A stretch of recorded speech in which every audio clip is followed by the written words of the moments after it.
টানতে টানতে মহিম ঘোষালের টানা মানে কারবারে তোমার জামা কাপড় তো টানাতো না, আর এখন নিজে তো টানাচ্ছে না। সব গায়ে সমান গুরু। রয়্যাল ফ্যামিলিতে মধু চৌধুরীর মতো একটা জানোয়ার যে জন্মাতে পারে আপনি না দেখলে বিশ্বাস করতে পারবেন না। শেষ নেই, ওকে কিন্তু কখনো আশকারা দেবেন না স্যার। বন্ধুরা, আমি জীবন চক্রবর্তী, আপনারা দেখছেন জীবন বাংলা চ্যানেল। ব্যাপারটা আপনাদের বুঝিয়ে বলি। ব্যাপারটা হয়েছিল কি, শক্তি সামন্ত পরিচালিত অমানুষ মহানায়ক উত্তম কুমারের ব্লকবাস্টার হিট ছবি ছিল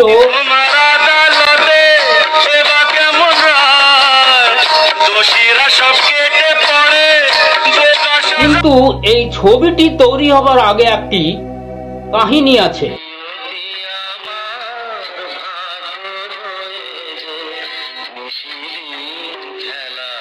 সেটা আজ আমি এই ভিডিওতে আপনাদের শোনাবো।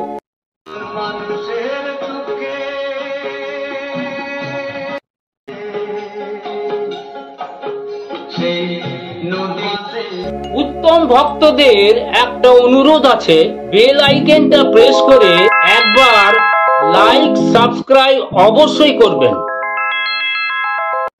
আসুন কাহিনীটা শুরু করি। আগে অবশ্যই একটু ডিসকাশন করছিলাম, তো কথা উনি আপনার নাম বললেন, নাম মনে পড়ে যাচ্ছে, মধু চৌধুরী বলে কেউ আছে আপনাদের এখানে, কালীবাবু বলছিলেন। শিল্পী উত্তম কুমার, শর্মিলা ঠাকুর, উৎপল দত্ত, অশিস সেন, আরো অনেক আর্টিস্টরা এই ছবিতে কাজ করেছে।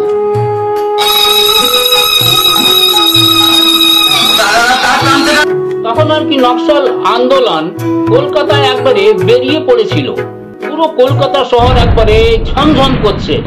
সন্ধে হলে একবারে অন্ধকার, চারিদিকে একবারে সেই গুলি বারুদের আওয়াজ শুনে শরীরটাকে কাঁপিয়ে দিচ্ছিল।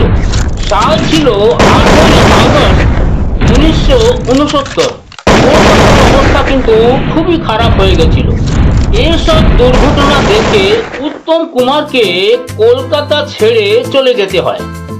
নিজের প্রাণ বাঁচাতে উত্তম কুমার কলকাতা ছেড়ে বম্বে চলে এলেন। বম্বেতে কিন্তু তার এক বন্ধু থাকতো, দেবেশ ঘোষ। সুতরাং উত্তম কুমার নিজের বন্ধুর ফ্ল্যাটে বম্বেতে গিয়ে উঠলেন।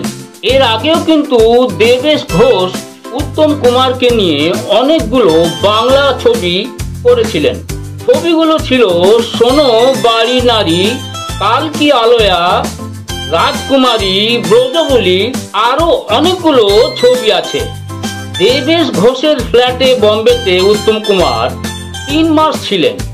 যতক্ষণ না কলকাতার স্থিতিটা শান্ত হয়ে যায় তার অপেক্ষায় ছিলেন মহানায়ক উত্তম কুমার। ওদিকে কিন্তু উত্তম কুমার বম্বেতে আছেন এই খবরটি ছড়িয়ে গেছিল। অনেক সব আর্টিস্টরা, ডাইরেক্টররা, প্রডিউসাররা প্রতিদিন উত্তম কুমারের সঙ্গে দেখা করতে লেগেছিলেন। তার মধ্যে কিন্তু বড় নামও ছিল, যেরকম রাজেশ খান্না, ধর্মেন্দ্র, আর.ডি. বর্মন, সঞ্জীব কুমার, পরিচালক শক্তি সামন্ত, আরো অনেকরাই এনার সঙ্গে দেখা করতে আসতেন। সন্ধে হলে কিন্তু দেবেশ ঘোষের ফ্ল্যাটে আড্ডা জমে যেত। এসব শিল্পীরা কিন্তু উত্তম কুমারের প্রবল ভক্ত ছিলেন। সন্ধে থেকে রাত পর্যন্ত দেবেশ ঘোষের ফ্ল্যাটে জমজমাহট থাকতে লাগলো। একদিন হঠাৎ উত্তম কুমার শক্তি সামন্তকে বললেন, শক্তি, আমি কি খালি এই বাংলা ছবিতেই কাজ করব? আমি কি কোনোদিন হিন্দি ছবি করব না? শক্তি সামন্ত তক্ষুনি বলে উঠলো, আপনি কি হিন্দি ছবি করতে চান? তো আমি আপনাকে প্রথম অফার দিচ্ছি হিন্দি ছবির জন্য। উত্তম কুমার বললেন, হ্যাঁ, আমি হিন্দি ছবি করতে চাই। শক্তি সামন্ত বললেন, ঠিক আছে, এই কথাটা আমি নিজের মাথায় রাখলাম। আমি যদি এরকম কোনো ভালো স্ক্রিপ্ট, কোনো ভালো গল্প পাই, তো আমি আপনাকে বম্বেতে হিন্দি ফিল্ম নিয়ে লঞ্চ করব। ঠিক 3 মাস পরে কিন্তু কলকাতার অবস্থা আবার শান্ত হয়ে যায়। উত্তম কুমার আবার কলকাতা ফিরে আসেন, আবার নিজের সেই বাংলা সিনেমার কাজ নিয়ে ব্যস্ত হয়ে যান। সাল ছিল 1970। আস্তে আস্তে কিন্তু বন্ধুরা দিন কাটতে লাগে আর উত্তম কুমার নিজের সিনেমার কাজ নিয়ে খুব ব্যস্ত থাকেন। এই করতে করতে কিন্তু 2 বছর কেটে গেছিল। 1972 সালের মাঝামাঝি একদিন শক্তি সামন্ত উত্তম কুমারকে জানান কি আমি একটা ভালো স্ক্রিপ্ট পেয়েছি, খুব তাড়াতাড়ি আমি কলকাতা আসছি আপনাকে গল্প শোনাতে। শক্তি সামন্ত কলকাতা এসে যান আর একদিন উত্তম কুমারকে গল্পটি শোনান। ছবিটার নাম রাখা হলো অমানুষ। গল্প শুনছিলেন উত্তম কুমার এবং দেবেশ ঘোষ। গল্পটি কিন্তু উত্তম কুমারের খুবই পছন্দ হয়। শক্তি সামন্ত বললেন এই ছবিটির কিন্তু গোটা শুটিংটা সুন্দরবনে হবে, 90% সুন্দরবনে হবে আর 10% বম্বের স্টুডিওতে হবে। শক্তি সামন্ত আরো বলেন কি ছবিটা শুধু বাংলায় হবে না, হিন্দি আর বাংলা 2 ভাষায় ছবিটা হবে আর ছবিটার 2 বার করে আবার থেকে শুটিং হবে, হিন্দিতে আলাদা আর বাংলাতে আলাদা। শক্তি সামন্ত আরো বললেন কি আগে বাংলা ছবিটা রিলিজ হবে, তারপরে হিন্দি ছবিটা আমি রিলিজ করব। যেরকম কি উত্তম কুমারের একটা হিন্দি ছবি ছোটি সি মুলাকাতটা চলেনি, অমানুষ ছবির যদি হিন্দিতে না চলে ঠিকভাবে তো বাংলার ছবিটা দিয়ে হিন্দির লোকসানটা পূর্ণ করে নেব, এই ভাবছিলেন শক্তি সামন্ত। শক্তি সামন্ত কিন্তু এটা জানতেন কি বাংলার ছবিতে মহানায়ক উত্তম কুমার ছবি চালার ফুল গ্যারান্টি আছে, কিন্তু হিন্দিতে উত্তম কুমার তখন কিছুই ছিলেন না। তাই জন্য শক্তি সামন্ত হিন্দি আর বাংলা 2 ভাষায় অমানুষকে পরিচালনা করতে চাইছিলেন। অমানুষ ছবির জন্য উত্তম কুমারকে 2 লাখ টাকা দেওয়া হবে, এটা কিন্তু ফাইনাল হয়ে গেছিল। আর সেই সময় উত্তম কুমার একটা বাংলা ছবির জন্য 2 লাখ টাকা নিতেন। উত্তম কুমার কিন্তু এসব কথা শুনে তখন হ্যাঁ ঠিক আছে করে চলে আসলেন। কিছুদিন পরে আবার শক্তি সামন্ত কলকাতা আসেন। উত্তম কুমারকে সাইন করার জন্য হোটেলে একটি বিরাট পার্টি রাখেন, সেখানে প্রেসওয়ালাদেরও ডাকা হয়েছিল। কাগজে বড় বড় করে লেখা থাকবে কি শক্তি সামন্ত পরিচালিত অমানুষ, তার হিরোকে উত্তম কুমার। উনি তো এসব ভাবছিলেন শক্তি সামন্ত, কিন্তু এই পার্টিতে উত্তম কুমারের কিন্তু পাত্তা ছিল না। উত্তম কুমারকে বলে দেওয়া হয়েছিল যে আমি আপনাকে সাইন করব, আপনি আসবেন। তো উত্তম কুমার বলেছিলেন ঠিক আছে আমি চলে আসব, আপনি রেডি হন।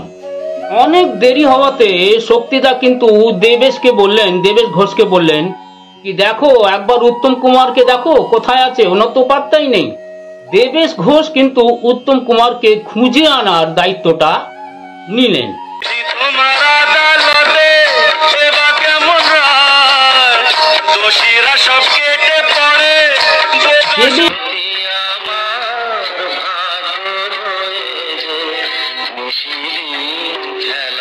উত্তম কুমার কিন্তু তখন শুটিং এ খুবই ব্যস্ত ছিলেন।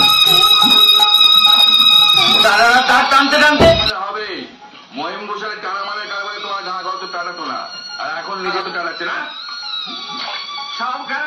হঠাৎ দেবেশ ঘোষ জানতে পারলেন উত্তম কুমার এক স্টুডিওতে শুটিং করছেন। তো দেবেশ ঘোষ ওই স্টুডিওতে পৌঁছালেন। দেবেশ ঘোষকে দেখে উত্তম কুমার লাঞ্চ ব্রেক করলেন। কটন প্যাডিং আপনি আমার এত কষ্ট করেন আর আমরা এইটুকু করতে পারবো না। দেবেশ ঘোষ উত্তম কুমারকে বললেন হ্যাঁ রে উত্তম তুই এখানে কি করছিস?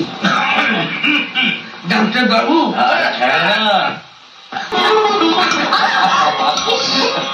তো দোষটা গোলমাল করে বলেছিলে কাকাকে কি বলবো, ওখানে বাচ্চাদের জন্য একটা স্কুল। ওদিকে শক্তিদা তোর জন্য তো অপেক্ষা করছে।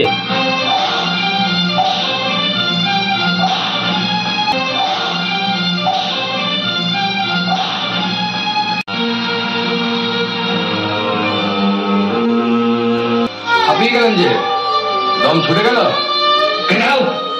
আর তোর আসার জন্য প্রেসওয়ালাদেরও ডাকা হয়েছে, তারাও তোর জন্য অপেক্ষা করছে। বিচারটা কিন্তু ঠিক করলেন না, এটা মনে থাকবে। দাদা, সুন্দরবনের জানোয়ারদের মধ্যে গুলি খায়, জখম হয়, কিন্তু ভর্তি না। খানিকক্ষণ পরে উত্তম কুমার বলে উঠলেন, দূর, আমি ওই ছবি করব না। এ শুনে কিন্তু দেবেশ ঘোষ সেই মাথায় হাত দিয়ে বললেন, কি বলছিস, ছবি করবি না মানে? শক্তিদা আমাকে বলেছিলেন বাংলা ছবির জন্য 2 লাখ টাকা দেবেন, কিন্তু মনে হয় হিন্দি ছবির জন্য উনি কিছুই দেবেন না। উত্তম কুমার আরো বললেন, এমন মনে হচ্ছে কি উনি আমার ওপর দয়া করছেন হিন্দি ছবি দিয়ে। উত্তম কুমার আরো বললেন, দেখ, বাংলা ছায়াছবির আমি এখন নাম্বার 1 স্টার, হিন্দি ছবি না করলে আমার কিছু যায় আসে না। অসভ্য ব্যবহার করছিল, সেই জন্য মধু দিলেন। হ্যাঁ, লেখাটি ঠিক। শরীর খারাপ, আপনি মন্দিরে না গেলে যে পূজা আরম্ভ করতে পারছি না। কিন্তু ভগবানকে একটু রেহাই দিন, উনি তো হাঁপিয়ে উঠলেন। হ্যাঁ, এই সব সময় তো আরে বারে দেখলে বামুন, দিনের বেলা আমাদের ছায়া মারাতে তোমার এখন না ছড়ে বলো, তোমাকে কেন বলো? তুমি তো ওদেরই না।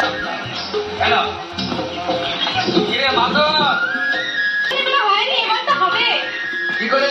দেবেশ ঘোষ কিন্তু উত্তম কুমারকে বারবার বোঝানোর খুব চেষ্টা করলেন। অনেক বোঝানোর পর কিন্তু মহানায়ক উত্তম কুমার রাজি হয়ে যান। শক্তিদার কাছে হোটেলে আসেন আর হিন্দি আর বাংলা দুটো ফিল্মে একসঙ্গে সাইন করেন। আর তারপরে অমানুষের শুটিং হয় আর অমানুষ তৈরি হয়ে যায়, রেডি হয়ে যায়। উত্তম কুমারের জন্য বিশেষ ঘর বানানো হয়েছিল। দিনের বেলায় কিন্তু শুটিং হতো আর সন্ধ্যেবেলা সেই জমজমা করে পার্টিতে কিন্তু সব বিশেষ আর্টিস্টরা থাকতেন। উৎপল দত্ত, শক্তি সামন্তদা আরো সব সিনিয়র আর্টিস্টরা উত্তম কুমারের সঙ্গে পার্টিতে থাকতেন। একদিন শুটিং করতে গিয়ে উত্তম কুমারের শক্তিদার সঙ্গে মনোমালিন্য হয়ে যায়। কথা কাটাকাটিটা এমন পরিস্থিতিতে পৌঁছায় কি শক্তিদা রেগে মেগে বলেন, আজকেই সব প্যাক আপ করো, আর শুটিং হবে না। উত্তম কুমারও তখন খুব রেগে মেগে বলেন, ঠিক আছে, আমিও তবে কাল চলে যাব। পরিবেশটা একবারে সেই শান্ত হয়ে যায়। কি হলো, কি ব্যাপার হলো, শুটিং কেন বন্ধ হয়ে গেল? বন্ধুরা, রাতটা পেরিয়ে যায়, কিন্তু সকাল হতেই দেখা যায় উত্তম কুমার শক্তিদাকে বলছেন, শক্তিদা, আজকে কোন সিনটা করবেন? কালকের সিনটা আবার রিটেক করবেন কি? শক্তিদা কিন্তু বলে ওঠেন, হ্যাঁ, সিনটা আপনি যেভাবে বলছেন সেভাবেই করলে কিন্তু ভালো হবে। আপনি যেটা বলছেন সেরকম সিনটা করলে কিন্তু ছবিটা খুব ভালো হবে। তো তাই হোক, আপনার বলাই সিনটা আজকে শুটিং হবে। বন্ধুরা, নিমেষের মধ্যে কিন্তু দুজনকার রাগটা গলে যায়, আবার সেই শুটিং শুরু হয়ে যায়। সুন্দরবনে উত্তম কুমার শুটিং করছেন, এই খবরটা কিন্তু হাওয়ার মতন ছড়িয়ে যায়। বাংলাদেশ থেকে লোকরা সব সেই নৌকা নিয়ে লোক কাতারে কাতারে দেখতে আসছেন উত্তম কুমারকে। নৌকা, স্টিমার, সব লোকে ভর্তি। তখন কিন্তু অত পুলিশের বন্দোবস্ত ছিল না।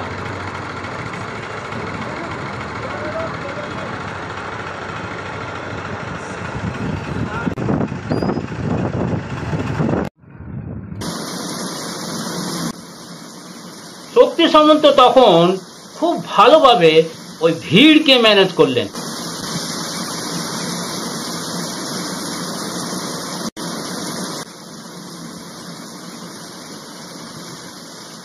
উনিশশো ৭৪ সালের 18ই অক্টোবর, মানে সেই দুর্গাপুজোর সময় অমানুষ আর কি রিলিজ হয়েছিল। বাঙালি দর্শকরা উত্তম কুমারের এই নতুন রূপটা প্রথম দেখলেন। बर्बादी की तरफ আর বাঙালিরা উত্তম কুমারকে মাথায় তুলে নেন।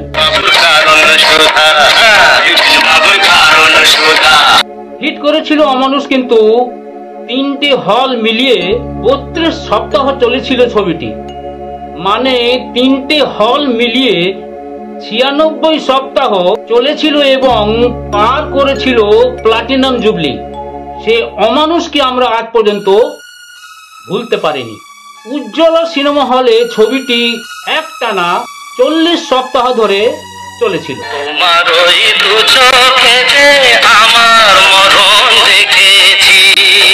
হিন্দি অমানুষ কিন্তু মুক্তি পেয়েছিল 1975 সালে এবং বম্বেতেও অমানুষ ছবি সিলভার জুবলি করেছিল।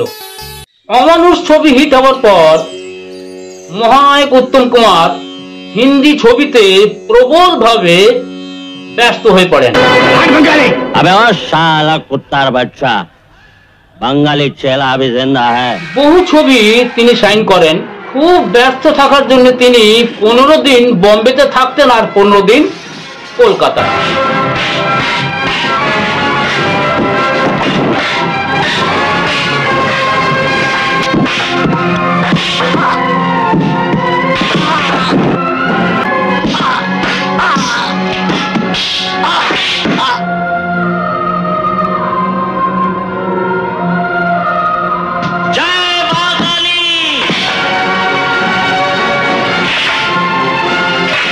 ছোটি সি মুলাকাতে যে লসটা হয়েছিল সেই লসটা অমানুষ সুদের সঙ্গে ফিরিয়ে দিল পরিচালককে। अच्छा, तो आप नाच भी लेती हैं। मेरा ख्याल था कि आप सिर्फ लोगों को नचाना ही जानती हैं। खास तौर पे आपको नचा के बड़ी खुशी होगी मुझे, हाथ में डमरू लेके। हाथ में क्या लेती हैं?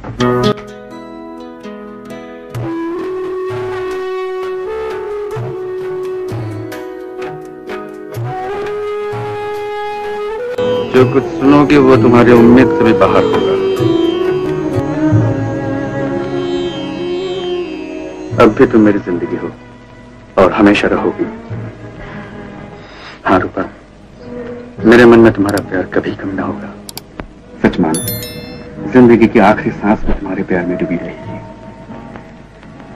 मेरे बारे में सब कुछ जानने के बाद सिर्फ इतना जानता हूं मैं कि तुम मेरी हो, सिर्फ मेरी। दुनिया की कोई भी ताकत हमें जुदा नहीं कर सकती। অমানুষ ছবি কিন্তু উত্তম কুমারকে বম্বেতে একটা বিরাট স্টারডম দিয়েছিল। অমানুষ ছবি হিট হওয়ার কিন্তু একটা বিশেষ কারণ ছিল, আর তা ছিল অমানুষের গীতিকার গৌরী প্রসন্ন মজুমদার আর সুরকার ছিলেন শ্যামল মিত্র। সব গানগুলো এত ভালো হয়েছিল কি আজও আমরা ওই গানগুলোকে শুনি। একটা গান ছিল কিশোরদা খুব খুব ভালোভাবে গেয়েছিলেন। গানটা ছিল কি আশায় বাঁধি খেলাঘর বেদনার বালুচরে। বন্ধুরা, এই গানটা কিন্তু অসাধারণ হয়েছিল। গানটা শুনবেন কি? আসুন গানটা একবার গাইবার চেষ্টা করছি আমি।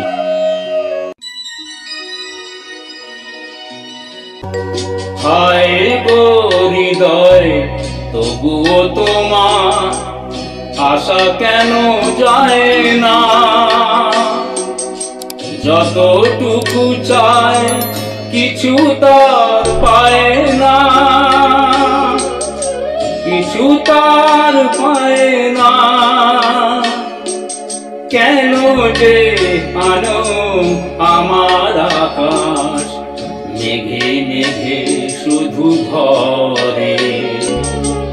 নিয়তি আমার ভাগ্য লয়ে যে, নিয়তি আমার ভাগ্য লয়ে যে নিশিদিন খেলা করে। বেদনার বালুচরে কি আশায় বাঁধি খেলা ঘর, বেদনার বালুচরে। প্রতিদিনই ওঠে নতুন সূর্য, প্রতিদিনই আসে ভোর। ওঠে না সূর্য, আসে না সকাল, জীবন আধারে জীবন আধারে পৃথিবী আমারে ফিরোজে ফিরায়, সে কেন ডাকিয়া কয় নাহি হেথা ঠাই আমি তোর কেউ নয় ক্লান্ত চরণে আকুল আধারে পথ শুধু খুঁজে মরে বেদনা বালুচরে কি আশায় বাঁধি খেলা ঘর বেদনার বালুচর। বন্ধুরা গানটা কেমন লাগলো একবার কমেন্টে নিশ্চয়ই বলবেন। আজ এই ভিডিওটা এখানেই শেষ করলাম। আপনারা সব ভালো থাকুন, আমার পাশে থাকুন। ধন্যবাদ, নমস্কার।